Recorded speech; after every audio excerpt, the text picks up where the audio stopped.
Hello friends, अब हम इस वीडियो में जानेंगे आलाप तान के बारे में। राग के स्वर को विलंबित लय में विस्तार करने को आलाप कहते हैं। आलाप में कण, मींड, खटका, मुड़की, गमक आदि का प्रयोग होता है। गायन में आलाप दो प्रकार से किया जाता है, आकार में तथा नोम, तोम, तन, देरे आदि शब्दों की सहायता से। प्रथम को आकार का आलाप और दूसरे को नोम तोम का आलाप कहते हैं। आलाप का प्रयोग गीत के पहले और गीत के बीच में होता है। गीत के पहले किया गया आलाप बड़ा होता है और गीत के बीच में छोटा आलाप किया जाता है। राग के स्वर को द्रुत गति में विस्तार करने को तान कहते हैं।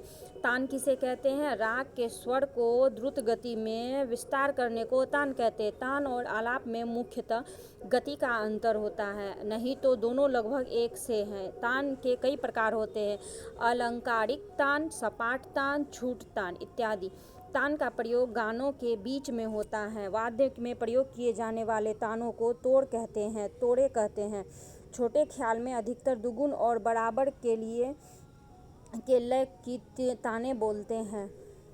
ठीक है, तो इसमें आलाप के बारे में जाने। आलाप किसको कहते हैं? राग के स्वर को विलंबित लय में विस्तार करने को आलाप कहते हैं। और वहीं पे तान किसको कहते हैं? राग के स्वरों को द्रुत गति में, यहाँ पे किस चीज़ का है, वहाँ पे विलंबित गति लय है और यहाँ पे द्रुत गति दुगुना। विलंबित मतलब जो नॉर्मल से होता है कम, उसको कहते हैं विलंबित,